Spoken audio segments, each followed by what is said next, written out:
welcome back to another live stream, guys.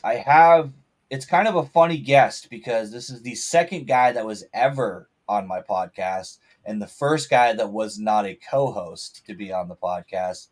Back for another episode. For those of you who are not familiar with him, I'm going to have him give himself a little quick intro and then we'll get right into it. How you guys doing? My name is Nate Chagnon. I'm a kayak tournament angler at Massachusetts. Nate's humble in the sense of he fishes.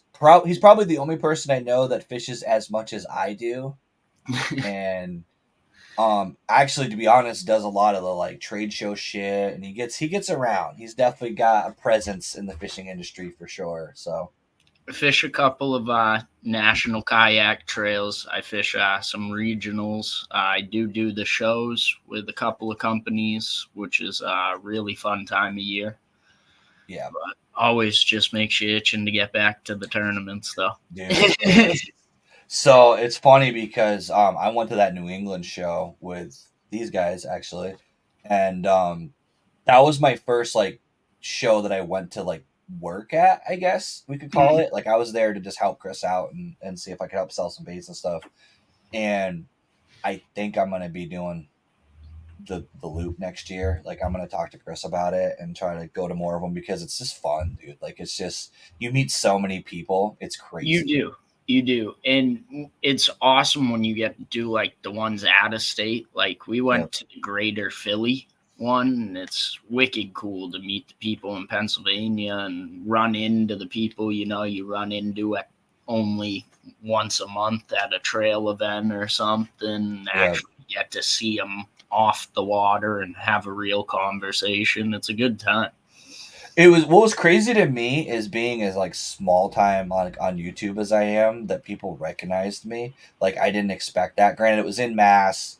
I was with Abe, and the Abe Jigs and Bigs connection kind of helped that. But dude, there was people that literally walked up to me and recognized me that were from Vermont that were there for the show. But like, they're like, dude, I didn't know you were going to be here. And Chris from Abe was like, who the fuck was that? And I was like, he must watch the YouTube. Like, I don't really know. So the first one I ever did was in New Hampshire. And I actually had somebody come up and they're like, you the Scorpion kid? And like you put it on a chatterbait, right? And I was like, that's funny, dude. People know about that? That's a sneaky bait, dude. It really is. It definitely I will say I have tried my hardest.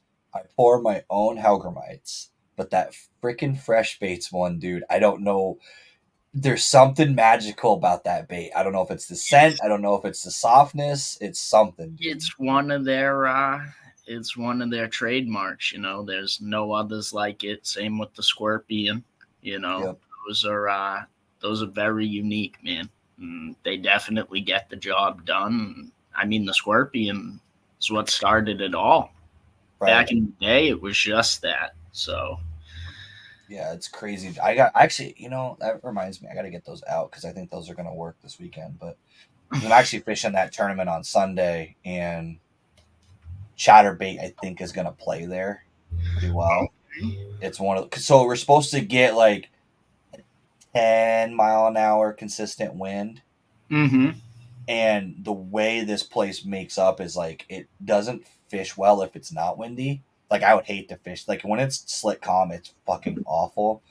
But it's got like weird visibility. So like when it's windy, you can't see shit because it stirs up the like clay and all the stuff around gets mixed in. Yeah. But like if it's slick calm, you got like 6-8 foot of visibility. Like the water's stupid clear when it's not moving. But when it's moving, it kicks up all this dirt and shit, and it just makes it so nasty that I need that vibration or something a little louder to try to draw them in. Dude, I mean, that and the drop shot with the Helamite are the two rods that, I mean, you can ask anybody that fishes with me. They don't leave the front of my boat. Dude, as soon as finesse is a thing, I tie on either Ned with the Helamite or the freaking or drop. I fucking hate drop shot. I absolutely hate it. It's the least favorite way of fishing for me. And even when I'm fishing a Ned, it's actually the Gambler Power Ned. I don't know if you've ever seen those. but they have like the little weed guard on them. So I still am kind of fishing a jig, like So jig than Ned, but Ned's, I gotta go with the owner ones. I mean, I love them. I know a bunch of people I know love them. That's why Fresh Baits, we pair them up with them on. yeah, that's that one with like the longer like shape, like the more. I don't know Mhm. how to explain it. It's like the flatter head. It's like more of a Yeah. Yep. elongated head. Yeah, the stand up, I think, is what it's called. Yeah, it's the Something like stand that. up jig, the owner Yep. stand up. But yeah, I mean, I love owner hooks, hands down. I mean, See, around here, the problem is a couple. Well, I can't say all the lakes, but the majority of lakes I fish have that like slop milfoil, that like yeah. slimy shit. So when you throw that open hook without some sort of weed guard, I just spend all day picking salad out of the fucking hook, and I never actually get to fish it because it's like always got something hung in it. See, that's where I'd throw the drop shot, 'cause the weight would Yeah. pick up all that, and Yep. everything else would be, good. But I'm also one of those sick individuals that fish a drop shot through grass with an open hook. So Yeah. That's true. You do have your own like unique way of like doing a lot of stuff though. So like that's yeah, I think I know in Mass they call it the Chagnon shuffle. When yeah. they see me drop shotting, it's definitely a very untraditional way, but Yeah. it gets the job done. That's honestly though, that's the thing that like I think for fishing though in general, like that's what like this tournament series, this is the first one that I'm gonna be doing that I don't have to get up at fucking 2 o'clock in the morning. Like I'm gonna be able to like my buddy's actually coming down, my teammate's coming down Saturday night and he's Oh, gonna that's sleep at sweet. my house. He's from Canada. He's coming down from Montreal. How far of a ride is that? From my house to his house is like 2 hours and 45 minutes, so it's not bad. God, you're that close. And you Yeah. came and fished MAKB last Dude, year? I was driving. So here's how those MAKB West went for me. I worked remote the Mm-hmm. Friday night before the tournaments, and I fucking literally went to bed at 5:30. Like I literally worked remote, and I ate dinner at like 4 o'clock, so that I could go to bed at 5. Dude, Like purposely stayed up the night before, so I was fucking exhausted, so I you're could get to bed at insane. 5. Yeah, dude, and then drove. I had to leave my house like I was getting up at 1 to leave my house by 2 so I could be there for the 5:30 captain's meeting. Like some of those were like 3.5 hour drives. So I'm actually switching my real work schedule around, to be able to do tournaments. I'm actually going nights next week, so we're gonna Okay. work 410. So I'll get out Friday morning and be able to go, which works I've been out great trying because so next. fucking hard to get my boss to let me do 410s, dude. I actually literally went to my management team and said, I will forego my raise this year if you give me 410s. Like I don't like because They having that all, extra day during the week, dude, for fishing is perfect. well, they offered it for nights, so I'm gonna be Yep. working overnight. But I mean, Still. to have that extra day, especially like the first weekend I have that extra day is the EKF opener in New Oh, York. okay. Gotcha. So I'm gonna wind up getting out Friday morning and being able to get up See, there that's and perfect, fish. dude. Yeah. That's awesome. Yeah, I'm going down to so right now my main plan is I'm doing the local trail here, which is there's 6 lakes. The last lake is the championship. Yeah. They do it. It's very similar to like MAKB stuff, but what they do is they don't do a point system. They're doing total inches, and they drop your Okay. lowest. So that's So how it used to be back in the day. We used to biggest 25 fish. gotcha. So That's actually a good idea. That's a good point. That's a good way to do it. I'm we hoping that I can get some early, but I think in some cases I think it's like bad though. Like I feel like someone could run away with it if they have a really really good tournament. So I mean, Ken is very good, and the trails he runs are fantastic, and the way he has AOI now is amazing. Yeah. He really fine tuned MAKB and I mean EKF. They're my two favorite trails to fish. Oh, dude, if it wasn't fucking 3.5 hours, I'd still be doing it. It's just so brutal. Like, there was, what the hell? I can't even remember which tournament it was. One of them, dude, I was driving home. Dude, I fell asleep on the way home. Like, I fucking fell asleep driving. Like, full nod off, woke up, scared the shit out of myself, pulled over, had to fucking, like, chill. And it was just like, I need to rethink, like, this whole thing. I fished the whole season because I wanted to fish it out and to see where I ended up. But it was just like, I'm like, I can't keep, like, it was just so long of a drive. Like, if they were close, that's why I did the Slay Nation. I wasn't even going to do Slay Nation, actually, but my buddy from Canada, he wanted to do it. He's been wanting to do a tournament, and he wanted to do a team tournament. I'm like, well, the only one I know of that does team is Slay Nation with that small vessel. And, every once in a while you'll see like a one-off. Like, I know Adirondack KBF does one sometimes. Like, they'll do an open that's a team event, but I'm like, there's not really a lot there. And then they decided to actually ended up working out that Pete Stoneman. So I'm sure you've seen like Stoneman lures from like the Dark Horse boxes. That's his. It's his. He's going to be the tournament director for Vermont. Okay. So he picked it up and kind of ran with it. And I think we have 9 teams. Well, we have 7 teams, and then we have 2 individual guys that aren't, because you can fish as a team or an individual if you want. That's still good numbers. 16 guys, for a local trail, that's a good time. Yeah, for the first season, that's the whole thing, is it's going to have to grow. The problem we have here is a lot of the ramps are like fucking so small.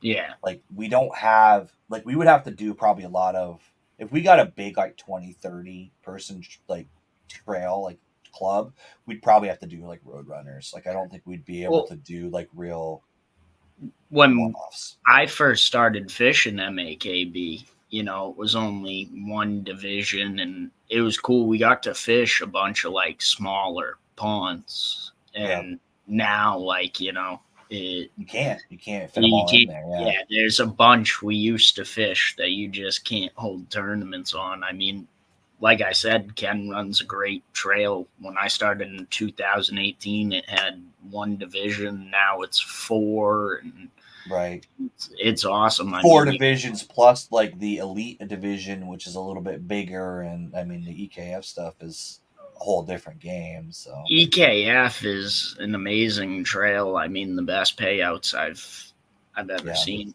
So it's awesome. But I mean, Fresh Baits is also sponsoring EKF along with Doomsday Rods. Yep. So I almost bought a Doomsday in New England. I was so close, but I was like, Dude, they're awesome. I mean, Will make some great rods. They are super sensitive, and dude, for the price point, you can't beat them. Yeah, they weren't. Like, I was looking at them, I'm like, those are not a bad price for what you're getting out of that. Like, it's not a production rod. It's definitely like they put time and effort and everything in it is quality. It's not a he designed that all. He worked with people, and dude, he fine-tuned it, but kept it at a price where average people can still afford it. Yep. Yeah, I definitely looked at those. I almost bought a kayak. It was bad. It was not good. I love my Old Town, dude, but I need to get a bigger kayak. I need to get a bigger boat. Dude, it's so hard going to all those shows and like seeing all the different stuff. And every time I saw Ray Bay, they had something new on the table. And yeah, I try working the booth the whole time, and I'm just looking. I'm like, dude, I didn't know you had this color. I didn't know you had this. What is dude, this? He came out with a new saltwater line just for dude. Yeah, I got to see. He actually bought those blanks at the show. Yeah. So did you see some of the done ones when he finished them? Dude, they're awesome.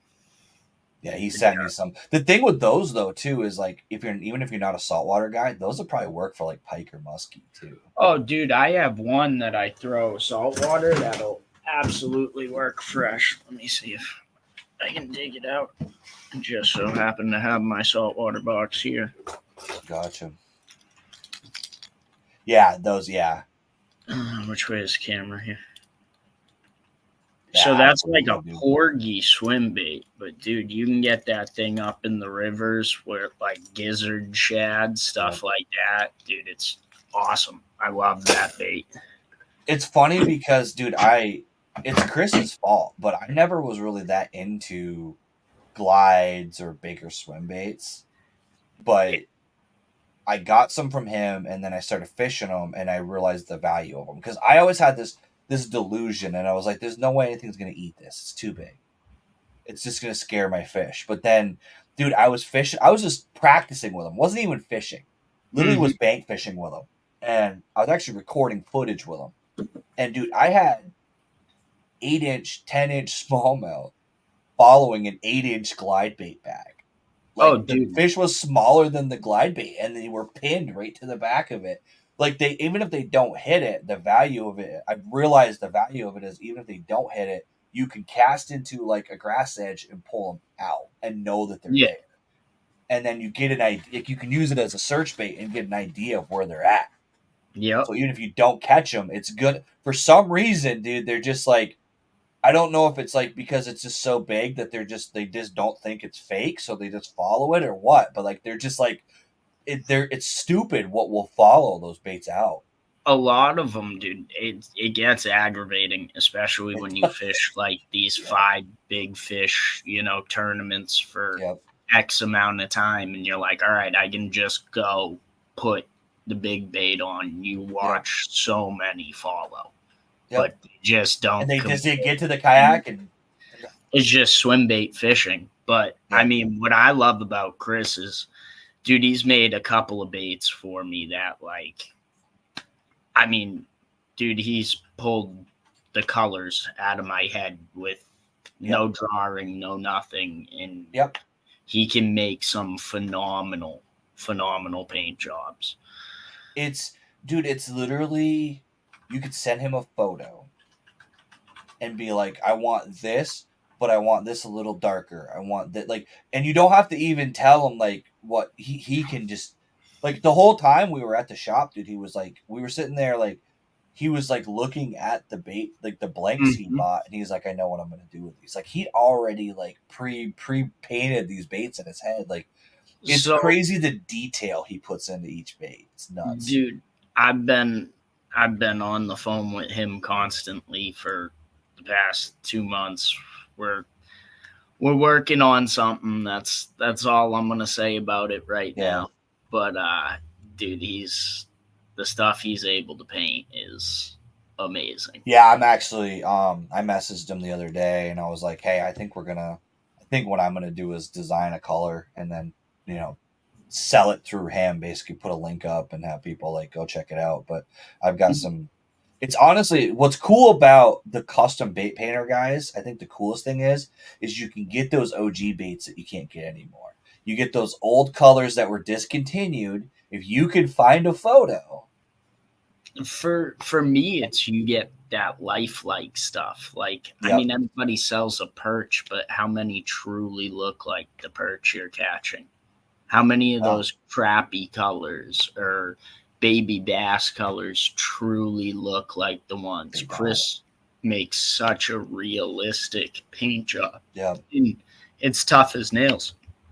Dude, I don't get much wear on them at all. no.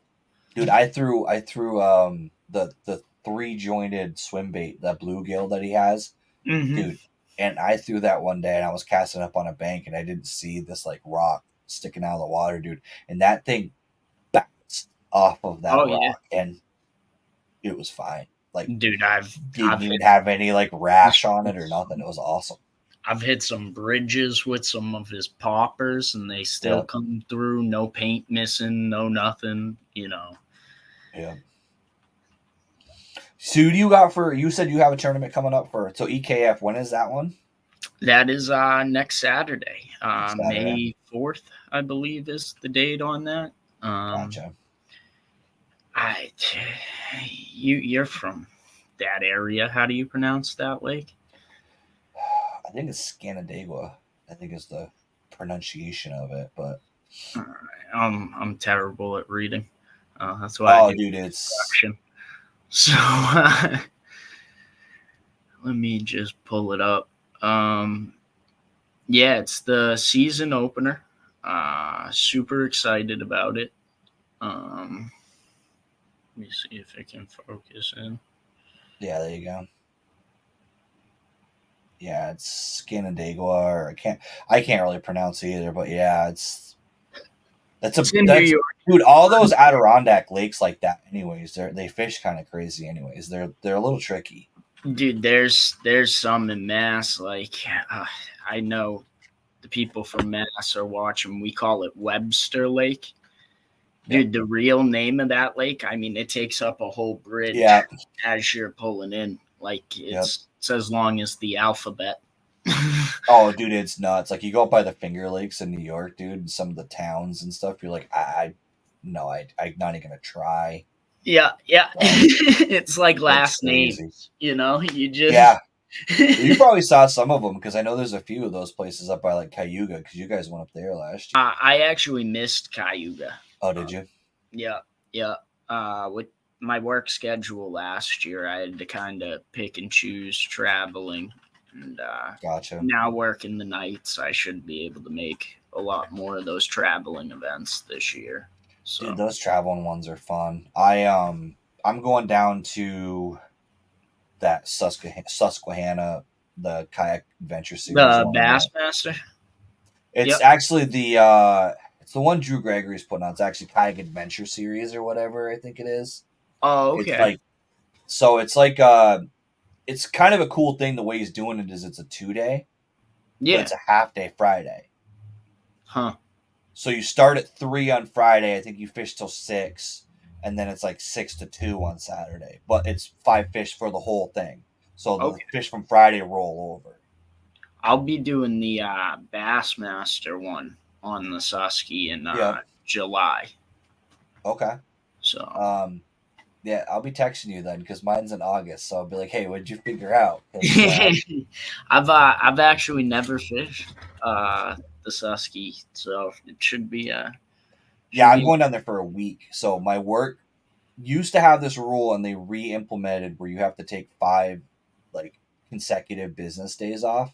Mm-hmm. You can do it like in any combination you want, but you have to take 5 business days off. So I was looking at it and I was like, okay, so if I want to pre-fish, I gotta leave Wednesday to get at least a day of pre-fishing in before Friday because you can't fish Thursday after like 4. They like cut it off at 4.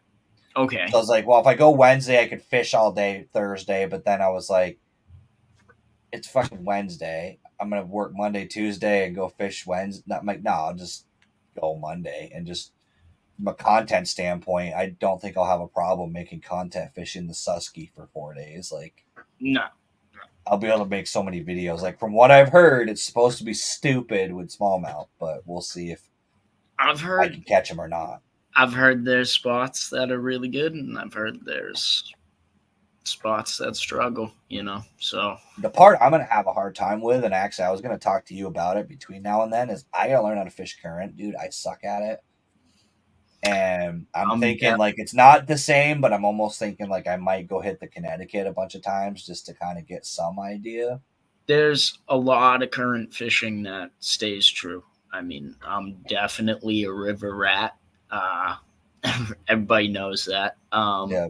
I love river fishing. It's my bread and butter. It's what I grew up on. And a lot of it compares to saltwater fishing too. I mean, I used to work the charter boats and all that. Right. So a lot of it's all like, the main thing is like current breaks, stuff like that. That's where they're going to hold up to ambush. And it's a lot of figuring that out. And then if you can figure out the underwater breaks is where. Makes sense.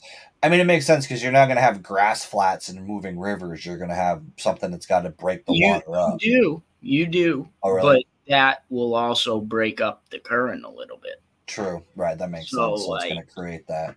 Yep. There's you'll find grass, big grassy areas and rivers and stuff. And I mean, you got to remember, dude, down in like Alabama and stuff, like they have stuff that they call lakes that it's just a giant part of the river. It's just a giant part of the Tennessee River chain. So Yeah, that's a good point. Yeah, that's the one thing I got to figure out. But yeah, we definitely should. I should meet up with you a couple times and do some sort of river fish and have you teach me a little bit because I don't know current, dude. Like I don't know. I'm intimidated by it. That's the whole thing. Is like I'm used to being able to just like kind of park and chuck and wind, and it's not that easy when you're in current. It can be a lot of fun. It can also be Very heartbreaking. aggravating. You Yeah. know, you fish these ones where they have dams and stuff. I mean, you can go from barely any current to tournament day. It's 2 miles an hour quicker Right. than it's been. And they react to it, the same way they Right. do to rain and pressure systems. And a lot of river fishing can be a gamble, especially if it's a part of a lake, because it's the one thing that consistently can change. So, Right. and Yeah, it's that the makes one sense. thing they never stay the same. I mean, you can go run a river and catch one off a tree, and another dude coming by can catch one that just pulled up on that tree to get out of like the river Yep. break and stuff. So a lot of it is a gamble. It's not like lake fishing where you You got go to find spot that stuff. stump. Yeah, Yeah. you've got a hump or a ledge or something. Yeah. I mean, you'll definitely find stretches that hold bigger ones, but it's definitely way different than breaking down a lake. Yeah. Yeah, and that's the part I don't know. That's honestly partly why I wanted to go for a week because the way it works is you can hit any public. It's kind of like how they do some of the EKF stuff, where it's like anywhere between these boundaries you can launch any Yep. public launch that's available. So like, um, first thing I'm actually literally soon is like I think next week most of the campgrounds there are listing that they're gonna open up. So I'm basically gonna there's like 4 or 5 campgrounds in the That's area. risky. Yeah, I've done it before, dude, and hey, there are some nights it can get brutally cold, even in the yeah, summer, and you do yeah. not sleep well before a tournament. See, it's funny, dude. I normally see. I don't really have that problem though. Like, I went to the first live tournament I ever did was in Rhode Island, Mm-hmm. Halloween weekend, and I was staying Okay. in a 4-man tent. Oh my God. God bless your Yeah, soul. dude. Dude, it was a little brutal. Don't get me wrong. There was a part of the night that I got in the truck and turned the heat on. Oh yeah. Oh But yeah. the sites that I was looking at, the one good thing is the sites I was looking at had power. So I Mm. could throw like a heating blanket in there and kind of get a little bit of warmth that way. That's not That's what bad. I want to find out. Is I want to find there's like 3. He actually Drew Gugger actually listed all the like campgrounds in the Yep. area of the thing, and 3 of them are like more RV parks than tent parks. You know what I mean? Yeah. But Yeah. they have power hookups, and a lot of them have boat ramps right into the Susky from the campground. Oh, that's not bad. So you can So pre-fish into those. so I could literally just drop in at the campground and just fish and see if it's viable Yeah. and have an idea, because I don't know the area. So like that's the whole thing is I'm literally going blind, and this is a bigger tournament, and it's going to be Yeah. it's the Susky, so I'm sure it's going to draw. If there's not some big names if there's not a big tournament going on, there's going to be people that are going to go fish that one. So I know like Just Alex Rudd's fishing it already. Like I already know like is Alex he? Rudd and yeah. So That's Alex and he's teaming up with fucking John from Creek Fishing Adventures because there's a John. team series. I John forget who? his last name. He has a YouTube channel. It's literally Creek Fishing Adventures. He does a lot of like the he kind of does like what Drew Gregory used to do, where he goes like fucking off roading, like with a shoalie, and just goes in like Oh, okay. shitty creeks and stuff like that. So he's teaming up with him, and then actually Bobby from Jigs and Bigs I think is going down too. Oh, okay. That'll be So cool. Drew had asked him to like I think host trivia or something. So I think he's going down to be part of the actual like the way they do that thing is cool because they have like a whole big festival. Like it's like a 4-day festival. And their Mm-hmm. weigh-in is like in a movie theater instead of like just doing it at the boat ramp That's pretty cool. because he's actually filming it. He's got a film crew Well, there. that's like, I mean, Bassmaster, stuff like that. We've always had awards at. I mean, even EKF, our awards are never at the ramp. Right. Gravy. I miss I seeing already him. I already asked him, Gravy. I already asked him. I was like, hey, if you're going, let me know. But Well, we'll see. You know, I've done well out of state on rivers, and I've done terrible. you know what's funny, dude? Honestly, though, is like I feel sometimes I do better on a lake that I don't know or a body of water. Like if I don't have as much history, like I've got to have a little bit of knowledge about it. But I feel like sometimes that's what I'm worried about with this coming trail is like if I have too much history, sometimes that burns me. It's I don't know. It's one of those things I just try and trust my instinct, and we all Yep. know in this sport you can only do as much as you can, and if it's meant to be, it's meant to be, and Dude, yeah. And that's the thing it's I love easy to about it. spiral out, and I just try and remember that. You know, You mean I've like the lost a tantrum lot of I threw big last year? fish. I've done a lot over the years that Oh, you gotta just. That's what I love about it. I mean, this sport you can go from hero to zero real quick. I mean, I yep, fished MAKB East opener, second place finish, off to a great start. Very next day, went to the Central opener for Webster Lake, skunked. yep, You know, yep. it's what I love about it. Yeah, It'll dude, it's funny because like my the teammate, like so the Slay Nation, because it's such a small trail, and I think it's like a $45 entry, and 10 of that is big bass. So it's like Mhm. small pot. Like you're not gonna like people were asking me that I work because I work in an office, right? So they don't understand like how fishing stuff works. And they're like, oh, Yeah. you're gonna win a bunch of money. And I'm like, that's not how this trail works. Like I'm like, my goal is to break even. Yeah. Like if I could break even with the entry fees and the gas to get to all the ramps, then I did good because that means I won enough money to break even. Like with only, 9 teams, you're not Yeah. talking huge pots, It's not EKF pots or Bassmaster pots or Even anything like that. even Bassmaster, I mean, Yeah. the only 10% gets paid. You know, Right. 250 guys, only 25 of you are going home with a paycheck. So Yeah. you might as well enjoy the vacation. And So that's what it's about for me, dude, honestly, is it's the content side. It's being able to film it and talk about like, what I'm doing and what I'm thinking about. And like you said, the whole thing is my competitive brain. Like when yeah, I'm fun fishing, I have fun. Right? Don't get me wrong. I'm hyper competitive when I'm even fun fishing, but hmm there's a whole nother gear that kicks in at lines in. Like it's just a whole. I told him, and I don't think my buddy is ready for it yet because I warned him. I'm like, dude. So here's the deal. You need to understand when we're tournament fishing. I'm not mad at you.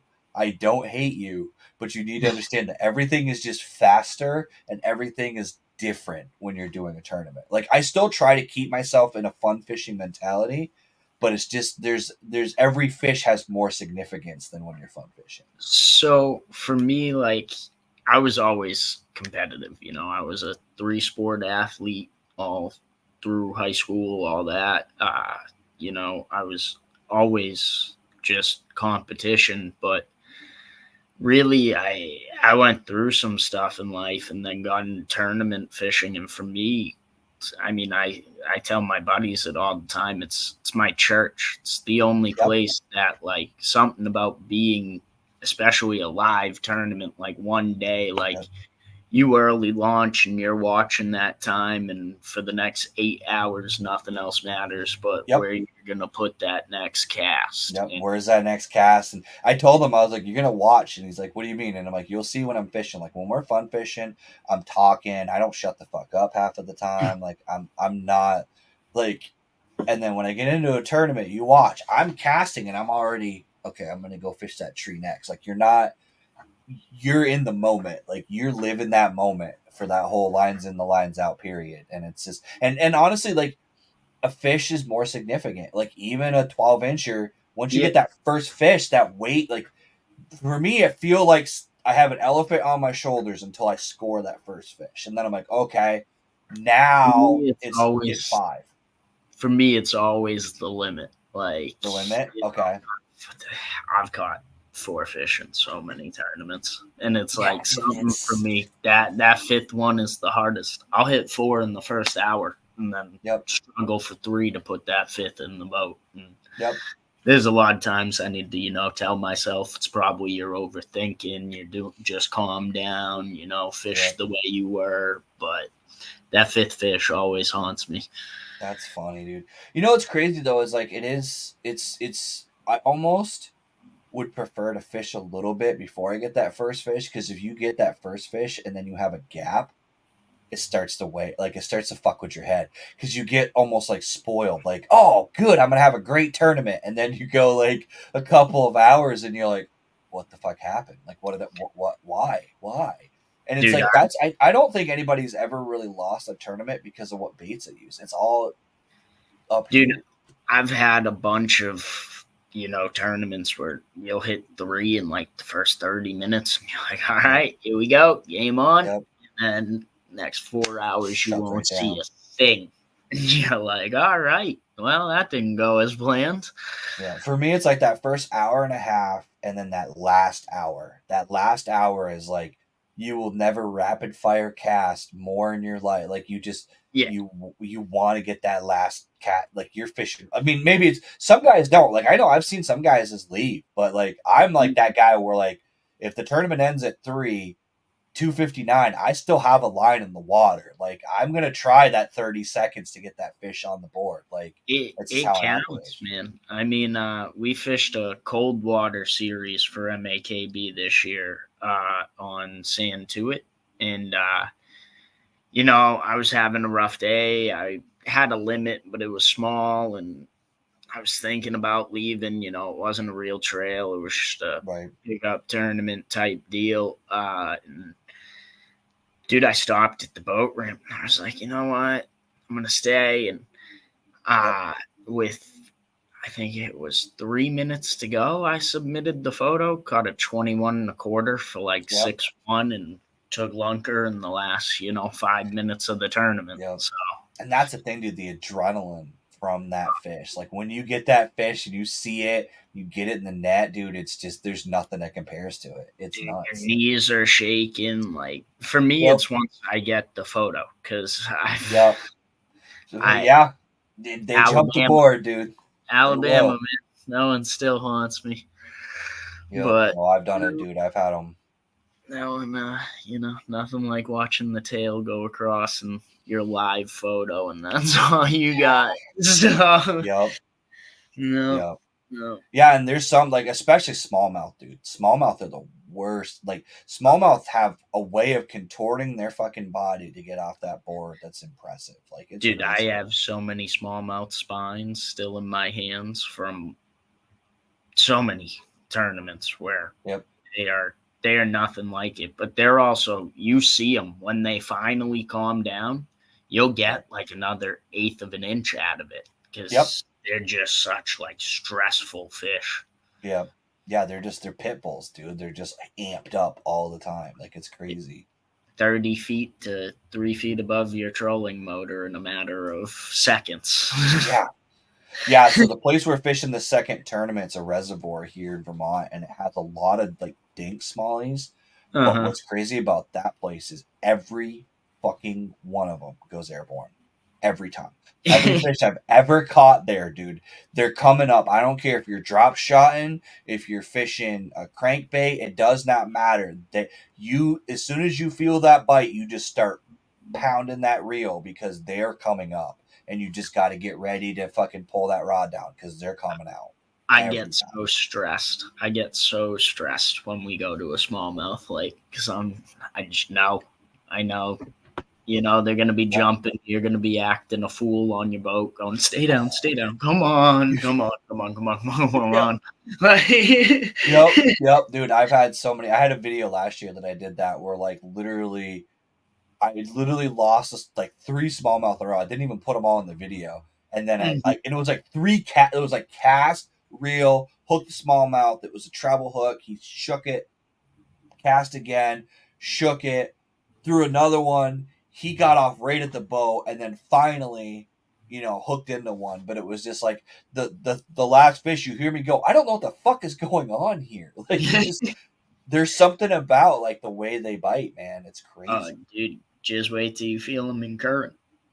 Yeah, I can't. That's going to be the thing is every fish is going to feel like a 5 pounder because they have that current to work with and they're stronger to begin with. Dude, So, depending on what current you're fishing, it'll fool you at first. yeah. It'll make it rough. There's I mean, dude, down south, you go fish some of those, dude. I've hooked into catfish and like brush piles on a drop shot. Been like, this got to be one of those 10-pound bass. Yeah. Like, has to be. And then it comes Yeah. up, it's like a huge catfish. Yeah. Oh, that's river fishing. Yeah, I think this winter, like like we'll say February, Mikey Balls had asked me if I wanted to come down and fish down Alabama with him. So I'm thinking about like when I can't fish here, make a trip down there and go hang out with him because then it's because I like fishing. I love traveling. Like you said, it's like the whole travel thing. Fishing places I haven't fished, whether it's in the state or out of the state or just like I went fishing with Bobby on Sunday, and we went to Yeah. Somerset Reservoir in Vermont. Dude, I'd never heard of this fucking place. It's a 1,400-acre reservoir that I'd never heard of. It doesn't have a state launch. It has like a camp. It's like one of those like national park deals where they have like Yeah. kayak launches everywhere, but there's no like official state boat ramp or whatever. Dude, Yeah. that place is gonna be like really good for smallmouth fishing. I had no idea it existed. So, dude, I mean, the places fishing has brought me that I never thought Yeah. I would. Rochester, Indiana, man. Yeah. KFL conference championship, great time. Went out there with 4 friends, really, and hung out for like a Yeah. week. And dude, it was awesome. Like, never had I seen like places where, as far as you can see, nothing but cornfields. Like, nothing. Yeah. And like, Yeah. you hear it and it's like, oh, that doesn't like sound like amazing. But dude, you watch the sun come up over that and it's like postcard stuff that you'd never Dude, even think. there's a lot of Massachusetts boys coming out of the woodwork for this live stream. Mikey Marcone, I'm hoping he feels better and I see him on Sunday. He's another hammer from Mass, dude. Yeah. You want to talk about That's the other thing, dude. MAKB humbled the fuck out of me. And that's what I wanted, to be honest. I started doing live trails because you think you're a stud when you fish your home lakes until you go compete against other people. And then all of a sudden you go, oh, I really do need to learn a little bit more. Like it humbles you a little bit. Like and the thing is I had the advantage of like I started my first tournament and I was like fourth, just out of the money, right? So I was like, yeah, dude, I can fucking do this, no problem. And then blank twice in a row. And I'm like, oh, wait, maybe this isn't as easy as I thought it was. Dude, there's definitely some hammers, but I mean, Mike's definitely one of the most humble guys I've ever met. I mean, that dude's been successful in EKF, KBF, MAKB. He's very slept on. We'll say that. Dude, what's funny is like that's what I liked about the MAKB. Like I said, I would still be doing it if it wasn't such a far travel. Was like there wasn't like even when I threw my temper tantrum after my second blank, like I literally just left. Like, and I still feel bad about it. Like, I literally was just like, fuck it, I'm done. I'm going home. I didn't catch a goddamn thing. I texted everybody. I'm like, I'm just going home. And honestly, it was probably for the best because I was so like fucking pissy about it. But then, like, halfway home, I was like, why?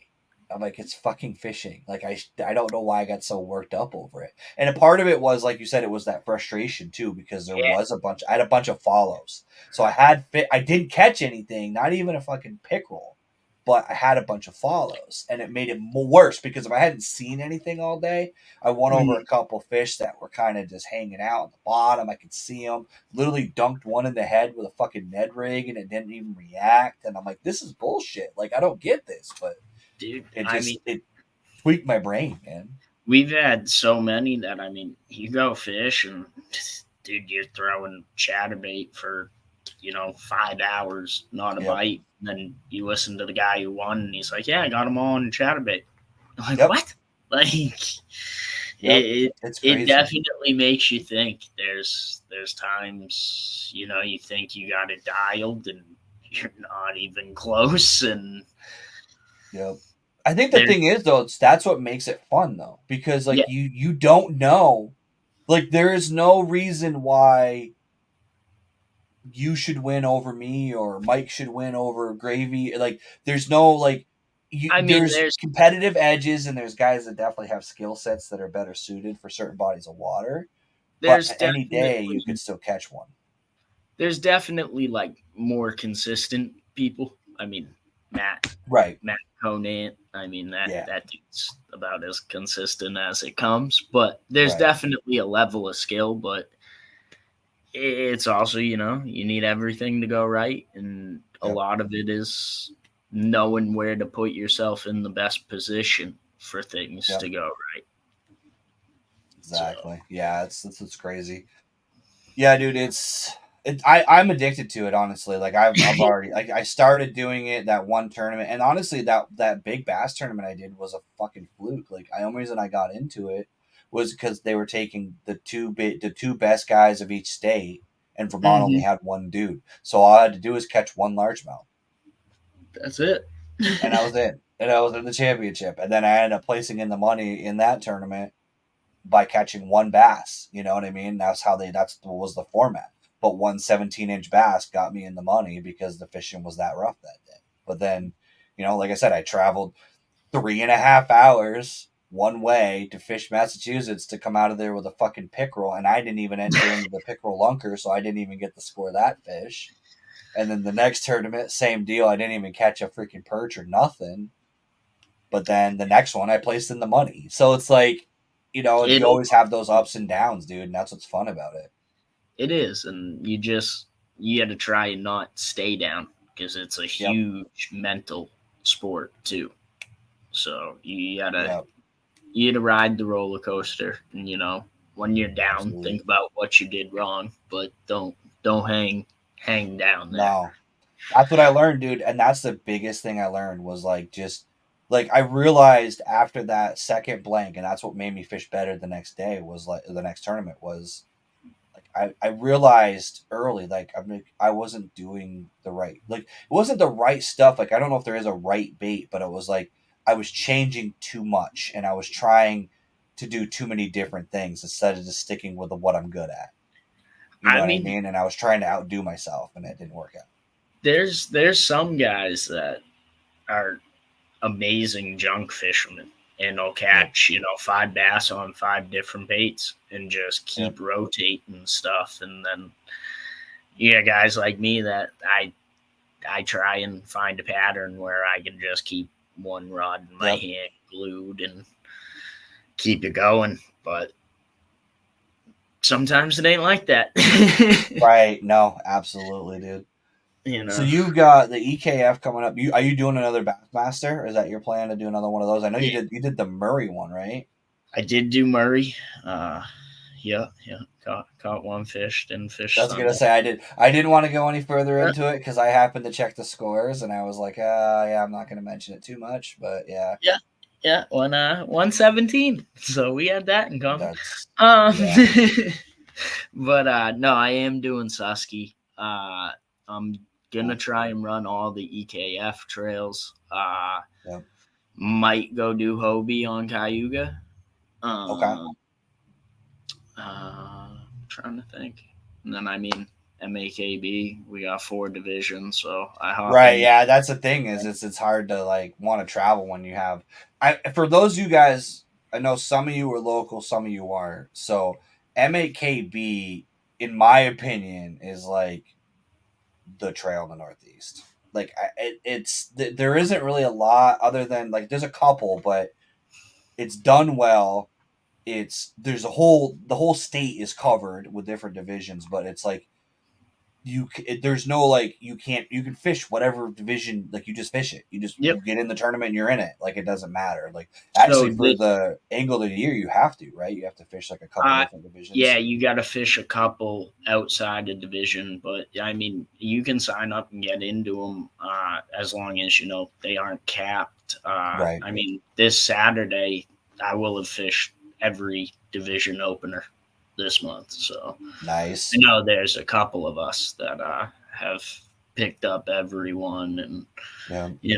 so it's a great opportunity, and I mean, there are some really good competition in it too. I mean, we got a bunch of Yeah. dudes who have placed nationally, angler Yep. of the years, rookie of the years. So I think we have three, maybe four, KBF rookie of the years that fish it, and Yeah. Matt, the Triple Crown winner, Derek, Kenwood, Yeah. John Ferreira, Joe Dideo. I mean, multiple people that have fished in KBF 10 and stuff in the years past.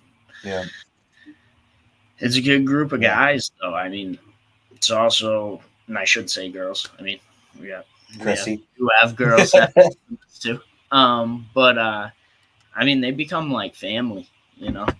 Yep. So, That's why I ended up fishing it, dude. I was actually signed up for Slay Nation. mm-hmm. And Chrissy convinced me to come fish the West. And dude, That's how that happened, dude. She started talking to me and she's like, you should come fish the West. And then I started looking at it and I was like, yeah, these are actually the same distance as the New Hampshire. Oh yeah, there's But it some was cool because everybody, like, what was cool, and I think what actually kept me fishing tournaments was the fact that the guys in the trail all text me after my tantrum.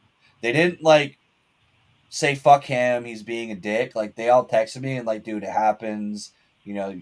Keep it up, work hard. Like nobody was like a jerk about it. Like people were literally encouraging me to come back and be part dude, of the group, and that's what was cool.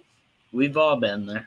Yeah. We've all thought we were Yeah. quitting at the beginning. Oh, dude, it was. We've all been there. Yeah, it was crazy. Like, what was nuts about it was I didn't. That's what I think is going to be nice about this year for me is that I can pre-fish. Like, I know the first tournament lake extremely well. The second tournament lake is only 40 minutes from my house. I fished it a little bit. I don't feel like I'm tournament ready to fish it, but I have a month basically. So like I have enough time that I could go try to figure something out, and there's no pre-fishing rules this year, so I could literally fish it the day before.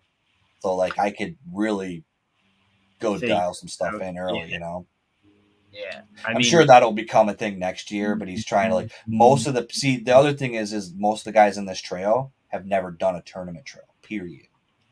Some of them, like a couple of them I know are like trout guys, like they're not even bass guys. They just wanted to do some competitive fishing. Like it's a low entry fee, and they just wanted to get into it because Vermont's never had one. We don't have a kayak trail here. We've had events that come here, but speaking of that, didn't you do pretty good, or are doing pretty good in the jigs and bigs multi-species? I was until freaking Gravy started passing.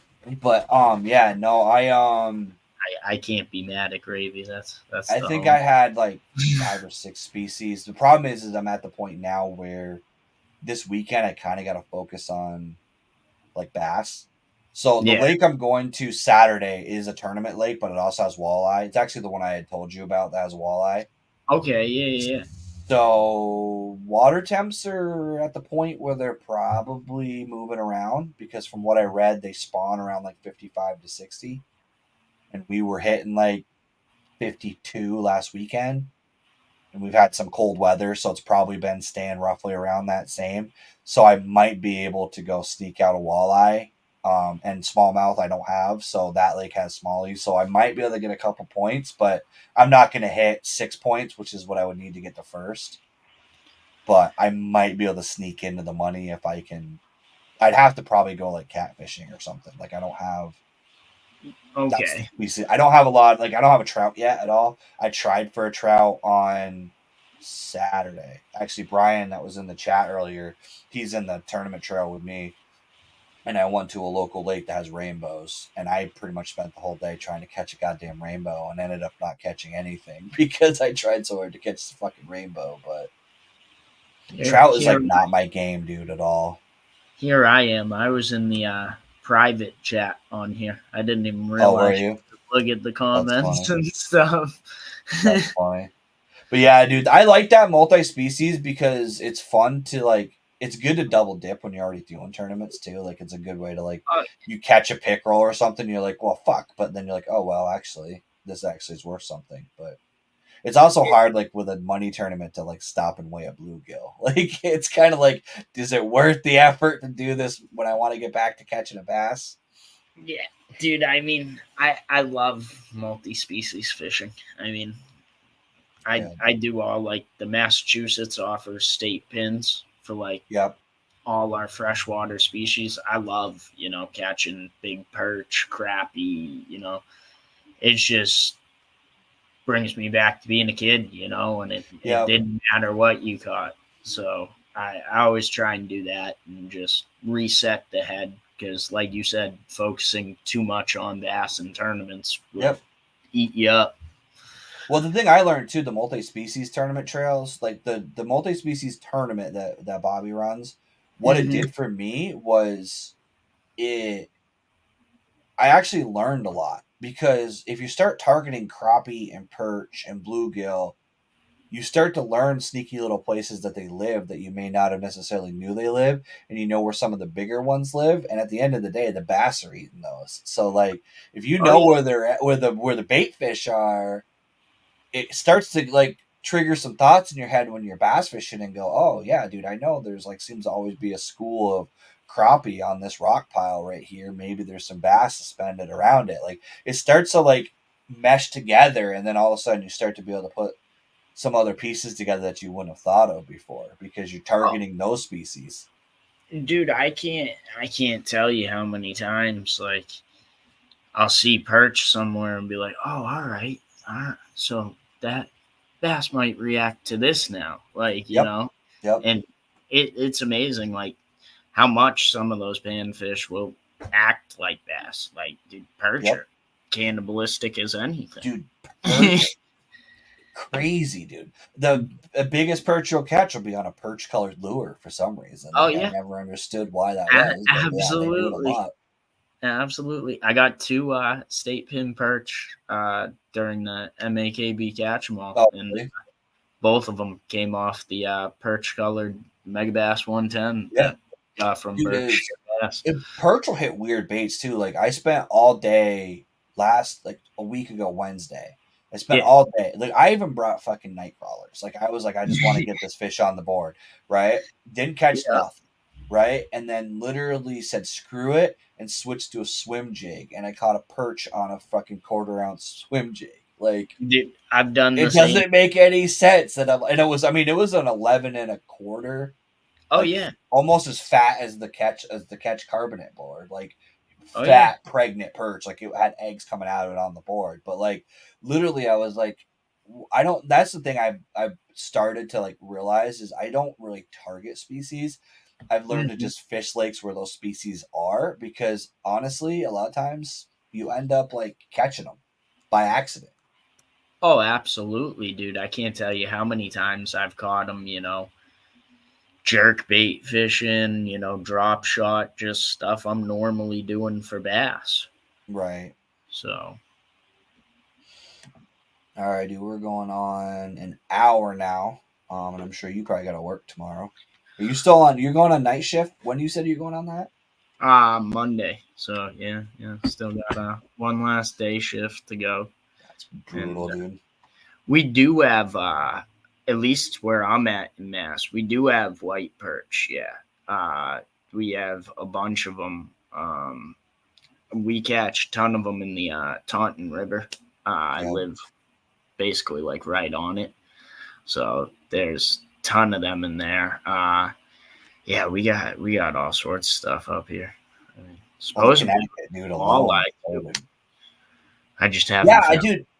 Yeah, dude, walleye are frustrating, dude. Like dude, I caught that's the in the intro that walleye in the intro, dude. That was ice fishing, but like Dude, I've never caught one on purpose. Like anytime I've caught them, it's been completely accidental. Like I've targeted them and not caught them, but then caught them by accident. Like I would love like bucket list fish, like one of them big old Manitoba walleyes. You ever yeah, watch those like videos? Dude, oh dude, I would love to hook into one of them ice fishing.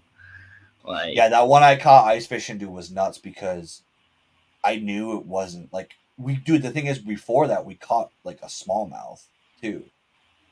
we caught like a 3.5 pound smallie through the ice.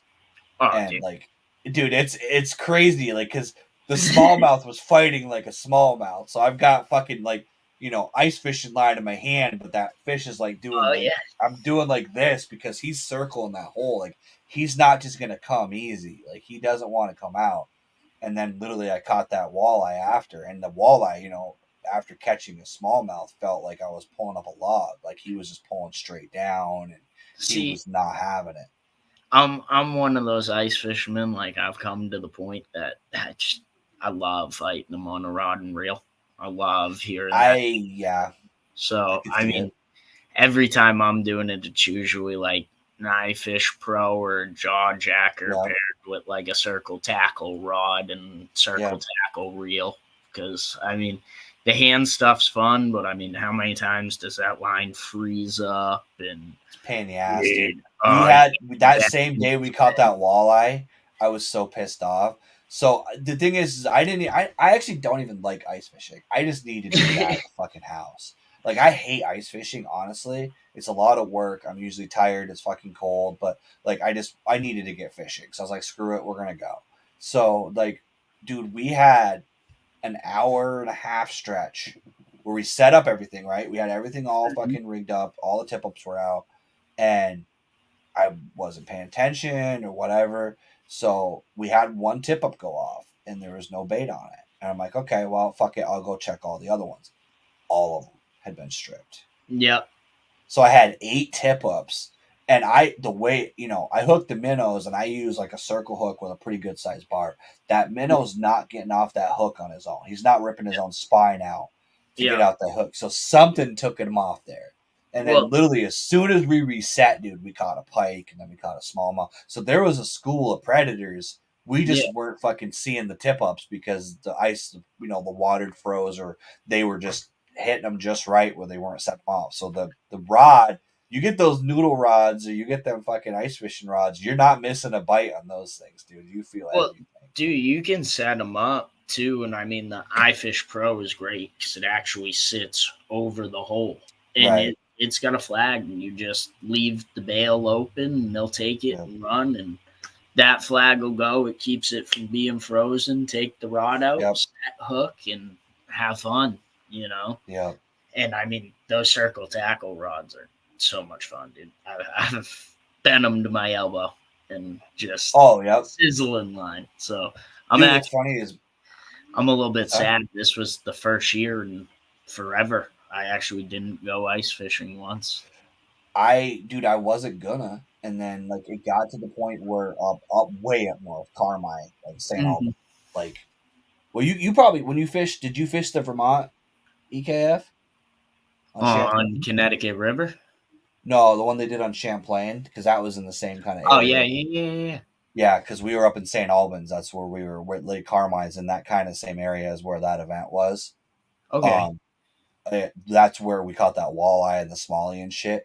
The only reason I really did it because the ice was sketchy this year at best. Like, it was Oh never yeah. really good. This place was like froze up where we had 6 inches of ice, but we could go like 30 yards off the ramp and catch them.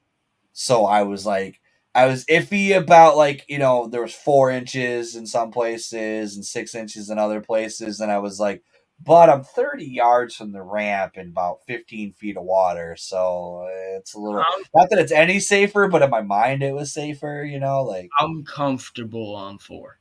I've yeah, been out on less, but yeah, I'm comfortable on 4. yeah, Um, I mean, but yeah, I've seen spots where it goes from a foot to nothing out yep, ice fishing, you know. yep, It's it's yeah, I've had some fun. I've gone through the yeah, shoreline a couple of times on the way hmm back in, chasing that late ice. yeah. So My brother, one year we were doing a derby and we had a pike and he was going to weigh it and he disappeared. Like, he was just walking and gone. But luckily he had those Eskimo float bibs on, yeah, dude, and he didn't go under. He was bobbing like a fucking bobber there, dude. it's But and cold I though. actually I have a pair now. I bought the Wind Rider Yeah. ones So because they're built for big guys. I actually fish like even if it's still cold temps, I'll fish my striker ice bibs in the kayak Yep. just because they float. You know, when you got that That's many why I bought layers those. on, a life jacket's gonna hold you, but it ain't gonna be fun trying to move with all that wet on. Well, No, and the thing is like if you're wearing bibs, if they're not float bibs, you're wearing an anchor.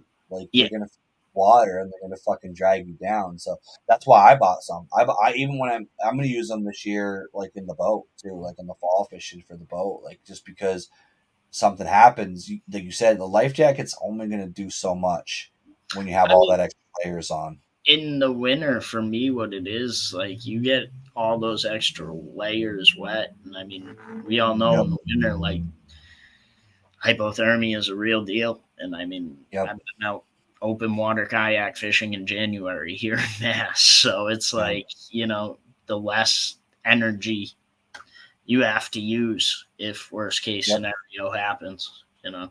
Pray for the yeah. best, prepare for the worst. Those float bibs are fucking incredible though, dude. It's nuts like what they could do. It's like Oh yeah. the whole theory is like smart. Like it's just a good idea. That's why I bought them because, like you said, the kayak deal. Like I want to be able to wear them, and when it's stupid cold, I was fishing open water second week of March up here. Yep. Like ice was gone, like like a Wednesday, and I was fishing that Saturday. Like I'm like fuck it, I don't care. Like Dude, there's just a point once you get the addiction to fishing gets you when you're in the Northeast, man. Like I don't know if I know some of the people that watch my channel are not from the Northeast. Like there becomes a point where you start thinking, how the fuck am I going to get on the water? Because I need it's a Prozac thing. yeah, It's like I need my fix, man. I need to get it. I need to do it. I'll dude, find it. that's what's tough about these shows, like especially like Yeah. doing the seminars, dude, and they put you up Yep. on this bass tank, and you got to cut all your hooks off. You're just watching these fish bite your line, and you can't Yep. do You're ready anything. to home run hooks at them and you Oh, can't because dude, you're it's trying to like do a it's demo. itching in you, and you do like 3, 4 shows, and then you finally get a chance to fish, and you're like, dude, I don't care if it's February and Yep. 28 degrees out. I'm gonna go find open water. See, and that's the thing. That's where the multi-species comes in too, though, because even if the bass won't bite, the pike probably will. Pickerel probably will. A lot of those cold water species will. So Yeah, you can go purge. target them. Yeah, yep. But dude, I mean, I've That's got hold or yeah, I've caught schoolie stripers in like January up here in some of the rivers really and stuff. Yeah. So now. Do they fight different in the cold water like that, or do they're just kind of the I same? mean, they're schoolies, dude. They're the size of like a largemouth bass. Like True. Yeah, 16. that's true. Yeah. It's not like stripers. It's not like Right. what we True. get here in the summer. So Right. Yeah. that's a great time though, dude. Striper Dude, we kayak. still got to do that. I still got to get down there and do that with you. Dude, yeah, we'll try and get you on some. We'll have a good time. Because that's my bucket list, dude. Because like I mean, I've caught like king salmon, I've caught like bigger fish, and those stripers, dude, are right up there with that same I'm level of fight. And I'm actually doing the salmon run this year, coming up are there for you a week. Yep. So fishy AF. I actually won a trip up there on heavy metal charters for a drift okay? boat. I got a buddy that goes up for like a week, so I was like, I'll go with Where you. are they? Where are they taking you? Is it Uh, Oswego or is it you going like further up or? we're gonna stay right on Ontario, just Yep. outside of Pulaski, and Yep. then I think we're just gonna coordinate with him while we're up Probably Mexico. about where we're gonna go. So Gotcha. Dude, I wanna do that. I wanna catch one of them. Hanging a kayak would be a fucking blast, dude. dude, I couldn't imagine. I mean, catching them in the waders in the river is wild, dude. Dude, 'Cause some there, yeah. fish go from That is a moving. powerful fish. Oh, dude, it's gone upstream. You're trying to get around guys, and then all of a sudden your line goes slack, and you're like, "Are you done? Like, Yep. what's going Yep. on?" And then all of a sudden your rod's like bending the wrong way, and you're like, "Oh, this Yep. thing's like 800 feet down river now. Yep. Yeah, dude, we catch him out of the big boat, dude, and it's like you see boats like they look like the guy's drunk, but he's running away from the fucking salmon because they're chasing the prop, trying to cut the line. Like there's nothing like catching one of Smart. them fish. Just but these, yeah, these, dude, that area is fine. Have you ever fished up there at all? huh? Have you ever fished up there in like the Oswego area at all? Other than like you said the waders and stuff. But Yeah, I did the Pulaski run.